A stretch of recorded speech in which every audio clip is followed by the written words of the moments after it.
अगर प्यार, पैसा और सक्सेस एक साथ आ जाए भर भर के तो क्या होता है? तो घमंड होता है। ये हम नहीं कह रहे, बल्कि ये कहना है डायरेक्टर आनंद एल रॉय का, जिनकी फिल्म तनु वेड्स मनु और रांझना सक्सेसफुल रही थी। लोगों ने बहुत प्यार दिया था, लेकिन उस प्यार को कहीं ना कहीं डायरेक्टर पचा नहीं पा रहे थे।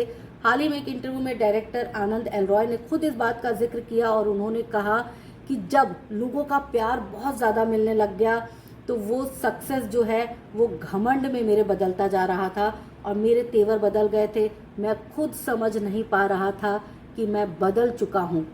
आनंद एल रॉय ने कहा कि मेरे साथ साथ मेरी एक्ट्रेस भी बदल गई थी।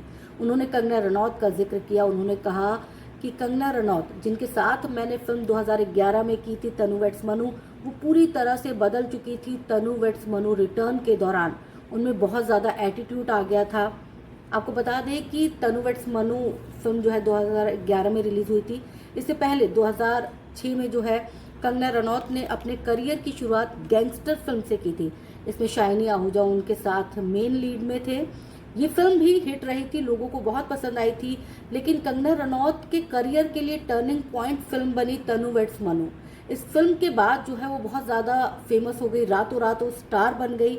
और इसके बाद 2013 में फिल्म आई क्वीन। इसने कंगना रनौत के करियर के ग्राफ को जो ऊपर पहुंचाया। उसके बाद कंगना रनौत जो है वो टॉप एक्ट्रेसेस की लिस्ट में शुमार हो गई थी। प्रोजेक्ट्स की भरमार आ गई थी। जितने प्रोजेक्ट्स जो है और दूसरी अभिनेत्रियों के पास नहीं थे, उससे कहीं ज़्यादा जो है वो कंगना रनौत के पास आ रहे थे।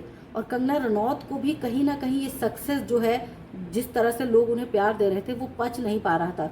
वो भी घमंड में आ गई थी। उन्हें भी लगने लगा था कि वो जो है अपने दम पे अपनी फिल्म को हिट करवा सकती हैं। और ऐसा हुआ भी, कई फिल्में उन्होंने अपने दम पे हिट करवाई। लेकिन उनका जो ये एटीट्यूड था वो उनके सर चढ़ के बोलने लग गया था। और जिसकी वजह से जो है, जब तनु वेड्स मनु रिटर्न फिल्म बन रही थी, तब डायरेक्टर आनंद एल रॉय और कंगना रनौत के बीच जो है कुछ मतभेद भी सामने आए थे। सुर्खियां बनी थी ये मतभेद। लेकिन फिर दोनों ने खुद को जो है वो संभाला, सक्सेस के घमंड से थोड़ा सा नीचे उतरे, आपस में बातचीत की, क्योंकि दोनों का मोटिव जो था फिल्म को सक्सेस करना था। दोनों रिपीट नहीं होना चाहते थे। ना तो कंगना अपने आप को रिपीट करना चाहती थी और ना ही आनंद एल रॉय अपनी फिल्म को रिपीट करना चाहते थे। वो सिक्वल ज़रूर थी, लेकिन अलग होना चाहिए, ये दोनों का मोटिव था। और दोनों ने मिलकर इस पर काम किया। और उसके बाद जो फिल्म निकल के आई, उस फिल्म ने एक बार फिर दर्शकों का दिल जीत लिया। लेकिन कहीं ना कहीं आनंद एल रॉय ने ये माना कि सक्सेस हम दोनों के सर पर चढ़ के बोल रही थी और हम दोनों ने उस पर काम किया, जिसके बाद इस जो है चीज़ों से हम बाहर निकल सके।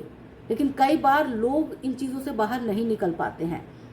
आनंद एल रॉय ने यह भी कहा कि हम सबको जानना होगा कि करियर का ग्राफ जो है वो जिस तेजी के साथ ऊपर चढ़ता है, उसी तेजी के साथ वो नीचे गिरता भी है। इसीलिए सक्सेस को कभी भी घमंड में तब्दील नहीं होने देना चाहिए। आपको क्रिएटिव हमेशा होना चाहिए, आपको अपने काम पर फोकस करना चाहिए। इसके साथ ही आनंद एल रॉय ने फैंस को एक खुशखबरी भी दी है। उन्होंने कहा है कि अगर तनु वेड्स मनु थर्ड पार्ट बनता है तो कंगना रनौत ही इसमें अभिनेत्री होंगी। तो क्या आप सबको भी इंतज़ार है तनु वेड्स मनु के थर्ड पार्ट का? मुझे तो बहुत ही बेसब्री के साथ इंतज़ार है। जिसको इंतज़ार है कमेंट में लिख दीजिएगा।